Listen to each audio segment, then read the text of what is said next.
Hey guys, this is Ragastar bringing another collections video.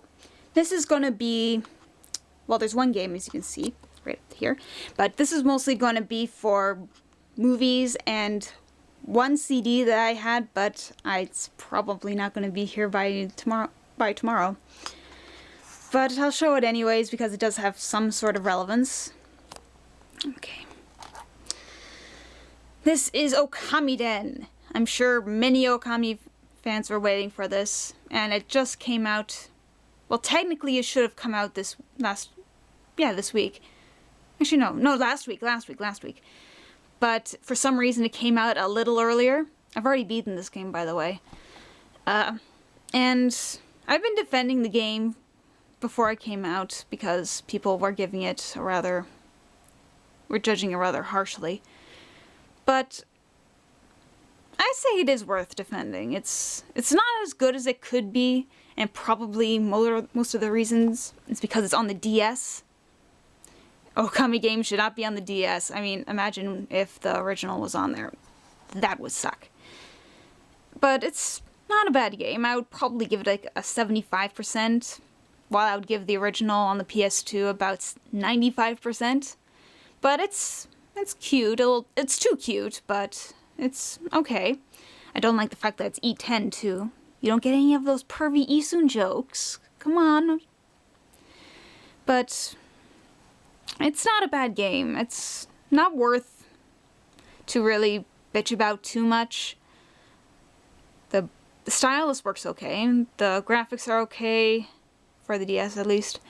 The music is okay. It's basically a remix of the original tracks, but where this game really lacks is the plot, and that's where it really separates itself from Okami, and it just doesn't pull off the plot as very well. It's getting these really generous reviews. I've been seeing this game get only a few points short from the original, and that's kind of unfair, if you ask me. But yeah, it's an okay game. If you're a fan of Okami, I do recommend that you buy it. It is worth it, and it is probably going to be the last good game on the DS, since the 3DS is coming out in 2 days. So, whatever. And this is the thing that probably won't be here by tomorrow morning. You probably can't read this, but this says Shadow of the Colossus, Roar of the Earth, and my reflection is there. Well, actually, probably says Wander and the Colossus, since that's the Japanese name. But I was really excited when I brought this in. Like, look at how pretty it is. It's still wrapped in everything. Has the little spine thing. But it's going back. Why? Well, look at it. It's very pretty. It's either a very pretty bootleg or it's legit. And it's bootleg. I'm really fucking pissed off about it because this game has such good music, and I won't be able to keep it. I might as well just download it because I really don't like bootlegs. And bootlegs, I know it sounds kind of hypocritical since I make AMVs, and technically AMVs have a legality that is gray at best, but yeah, bootlegs just aren't cool, man. They're just not cool, and I'm either going to stop importing things that are foreign, or I'm just going to ask for a huge amount of details. More than I did with this one. I did ask for some details, but I obviously didn't ask for the right ones. So it's probably going back tomorrow. I'm just seeing how much shipping is. Spirit Stallion of the Cimarron. Something that's nice and not bootleg. I do have this movie on VHS, but I decided to get it on DVD because I'm getting kind of neurotic when it comes with that, especially with older movies that may not have releases. But I think Spirit is a charming movie. It's not my favorite DreamWorks movie, and I won't make AMVs to it, by the way. But it is a good movie. I wish I saw it in theaters. I have friends that did, but I didn't go for some reason. And these are PS3 games. Why are they there? The Secret of Nim, and with it, I got for Christmas Miss Frisbee and the Rats of Nim. Now, Personally, I think The Secret of NIMH is a classic that must be respected. It's one of the best animated movies of all time.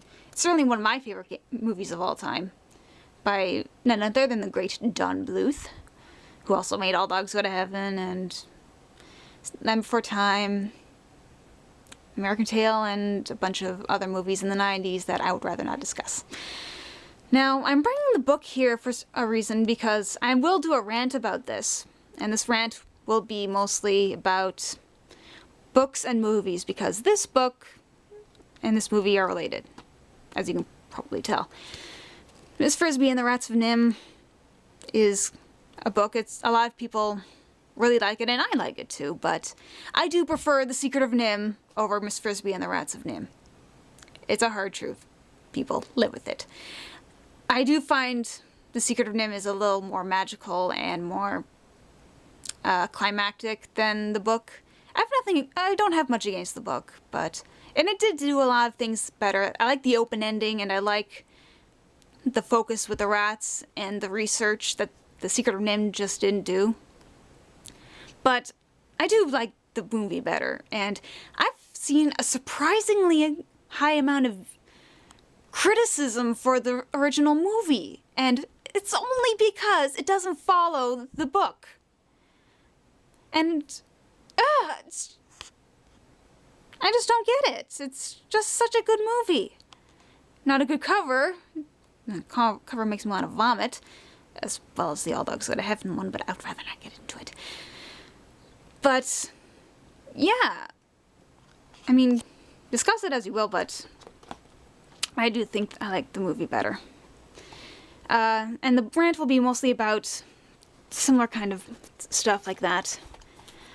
And somewhat related, Fantasia and Fantasia 2000.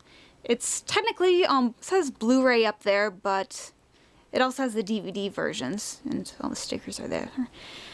I got this for Christmas, and I love Fantasia and Fantasia 2000. If you're an AMV maker, or you just watch AMVs and you've never watched Fantasia, or even a segment from Fantasia, I would recommend you just make a pilgrimage to the video store, or even on YouTube, and look them up, because this movie is just beautiful, and has the same similar concept as an AMV, except, of course, these guys kick it up to a whole new level that prevents copyright, to a degree. Because I know a lot of people actually have issues with some of the pieces in Fantasia 2000. Not 2000, it was the first Fantasia with Rite of Spring. I've seen quite a few people bitch about how Rite of Spring, which has the dinosaurs and stuff, kind of trivializes Stravinsky's original vision of the song in the play. Actually, it wasn't a play, it was ballet of Rite of Spring. And, oh god, people just go away, please. But yeah, Fantasia 2000, both great. I like the 1940 version better than 2000, but it's still good, particularly the Firebird Suite, also by Igor Stravinsky. So, very, very cool. Yeah, this video is pretty short because I wanted to leave a lot of room for the next one, which will probably be the last one, and it'll go over stuff that doesn't necessarily fit in or stuff I forgot. So yeah, check it out eventually. And I just did this video right now because I'm waiting for Vegas to actually render for once. So goodbye, and I'll get back to editing. Okay, I've got one more video that I got with Spirit over Amazon. Yes, so I'll just show it right now. The Prince of Egypt. I haven't actually been a very big fan of the movie for long, but over the last few months I've been really getting close to it. But yeah, Prince of Egypt, this is pretty much my favorite DreamWorks movie. And it doesn't really matter whether you're a Christian or Jewish or atheist. It doesn't matter what religion you are. This movie kicks ass. The music is good. Yes, it's a musical about Exodus, It sounds really crazy, but it works. The animation is great. The story is great. It's just an overall very well done movie, and I really like it. And I guess that was pretty much the reason why I didn't want to get too close to it at first, because, well, I'm not going to go too much into detail for it, but Prince of Egypt, forgot to include it. Wish I didn't, since it's a really good movie. I actually like it more than Spirit. But yeah, if you haven't watched it, I really do recommend it if you're a fan of DreamWorks or 2D animation in general. This is one of my favorite movies of the 90s. So yeah, check it out. And okay, now I'm done. Okay, you can now turn off your YouTube thing and go in peace.